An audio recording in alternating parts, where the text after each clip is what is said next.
Maal hojjechuu yaadee ture yoon biyya ormaa dhaqee kanan hojjedha maatii kootiif kanan godha ofii kootii kanan hojjedha isa jennee yaadne sana galmaan ga'uutu nurra jiraata. Baay'een keenya biyya ormaa ta'uu keenya daganneerraa baay'een kan keenya kaayyoo keenyarraa kaannee orma duuka fiigaa jirra jechuudhaan maatii Siifan Miidiyaa ta'a irraa barattu dhimmoota jaalalaa fi barnoota garaagaraa gorsoof keessaa qabu dabarsaatu jirte jechuudha. Kanaaf ishii gaafii lammaffaa jaalalleen kee durbummaa qabdaa jedhee osoo si gaafatee yookaan gaa'ila osoo hin godhatiin wajjin ciisna jedhee osoo si gaafatee maal gootaa?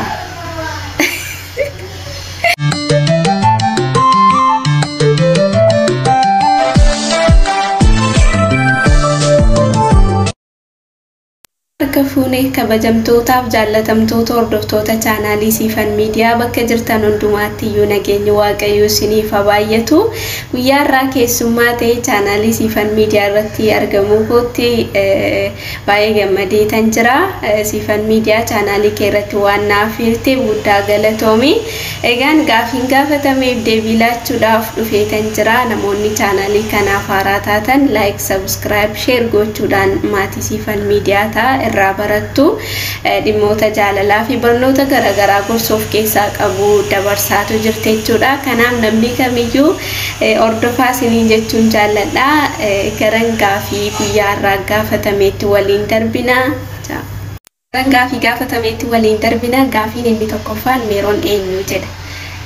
Meeroon wada amala koo yoo ta'e immoo baay'een kolfa akkasumatti iyyuu ilaaltanii na beekuu dandeessu jechuudha. Nan kolfa nan taphadha yeroo tokko immoo nan dallana jechuudha.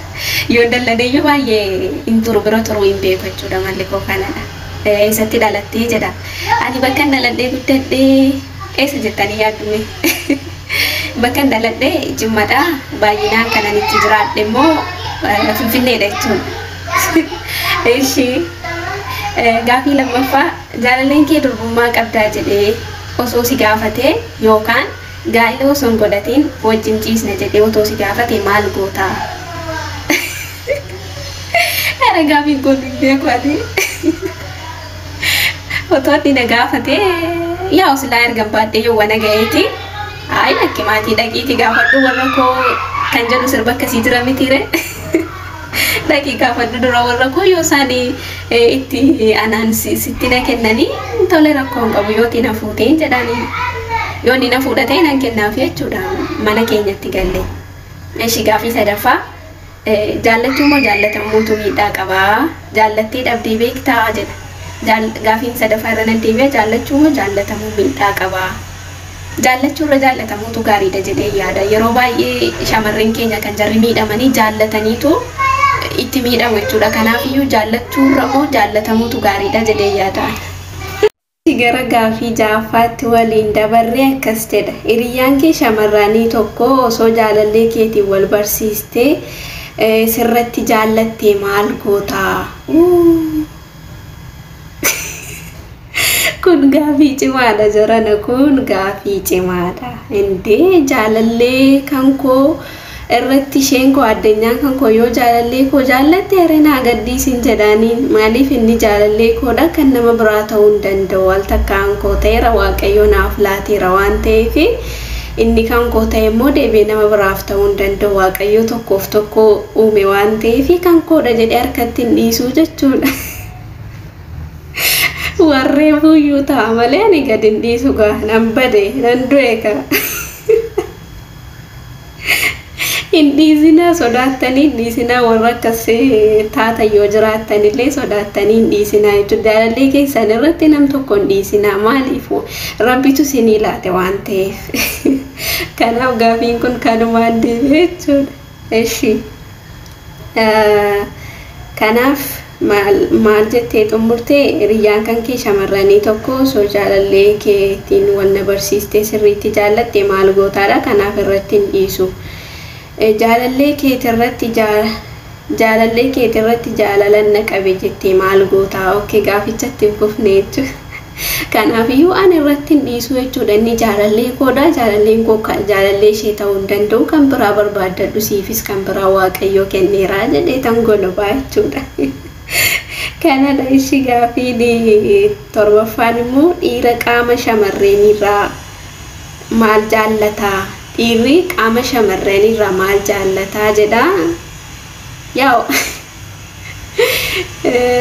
dhiirri shamarreenirraa kan inni jaallatu sheeppii kana ni jaallatu jarri dhiiraa dhugaa dubbachuudhaafi kanaaf warri ruuza tagganu jaallatan ruuza qannasaan isiniin jira ijoolleen dhiiraa yeroo ammaa warra sheeppii qaban barbaadu waan ta'eef ispoortii hojjedhaan isiniin jedha kana dhiirri isa dhugaa dubbachuuf jechuun ani dhugaa dubbachuun natti tola waan ta'eef kanadha dhiirri tokko shamarreen irraa kan inni barbaadu qulqullina haala adeemsa ishee haala sheeppii ishee wanta akka kana ilaala jechuudha kanaaf haala dhiirri ittiin barbaaduun qaama kan keenya ofumaa keenyaallee jechuudha ispoortii hojjechuun baay'ee barbaachisaadha kanaaf wanta akka kanaa otoo fayyadamtanii dhiirri maal jaallachuu danda'a jaalalleen kan koo yoo maal uffadhee akkamitti yoon adeemee akkamitti yoon uffadhee qaama koorraa maaltu isatti tola jennee yaaduudhaan jaalallee keenyas ta'ee abbaa manaa soo qabaanne haala kanaan gammachiisuu hin dandeenya jedhee tayyaadha gaafiin kun kanumaan deebi'eera jechuudha kanaaf shamarreen qaama dhiiraarraa maal jaallatti qaama dhiiraarraa akkasuma amala nama ishee jaallatu nama ofitti ishee qabu nama hurursu ni jaallatti jechuudha shamarreen akkasuma nama ispoortii hojjetus ni jaallatti jechuudha karaa kootiin ofii kootiis waan hin hojjedhuuf dhiira ispoortii hojjetu baay'ee natti tola nama amala qabu nama qarshii hin jenne nama anaaf yaaduu danda'u kanadha kanan jaalladhu jechuudha ijoollee dhiiraarraa kanaaf gaafii 8ffaa irratti yoo dabarru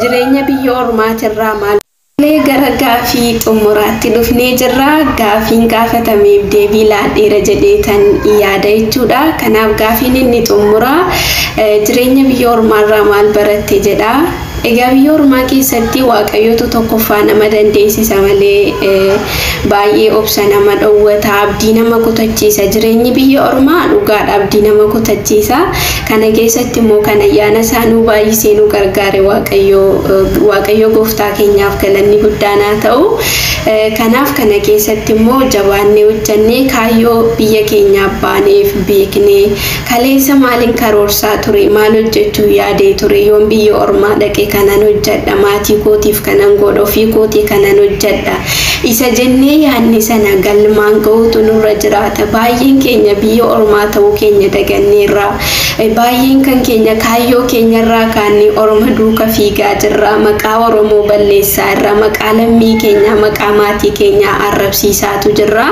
kanaaf kana hunda keessaa baanee yaada kan keenya isa kaleessa yaadaa turre isa kaleessa karoorsaa turrerra otoo godhannee gaariidha jedhee tayyaada nuti arra nuti toluu danda'a arra biyya ormaa keessatti naa darbeera jechuu danda'a kamiyyuu yoo ta'e dhabduu biyya keenyaa nu wayya waan ta'eef kaayyoo biyya keenyaa baanee hayaadannu lammii oromoo obboloota kan koo baay'een isin jaalladha isinin kabaja kanaaf bakka jirtanitti iyyuu jabaadhaa waliin taanee walaa guddisnu chaanaalii kana subscribe godhaa namoonni chaanaalii kan kolleen beekne meeroon tuubee jechuudhaan sarchi gochuudhaan wantoota barnootaa fi reakshinii viidiyoon hojjedhu hordofuudhaan itti bu'aaraa chaanaalii koo like subscribe godhaa description box irrattis immoo siifan miidiyaa linkiin koo hin keessi seenuudhaan subscribe naa godhaan isiniin jedhaa waan hordoftanii guddaa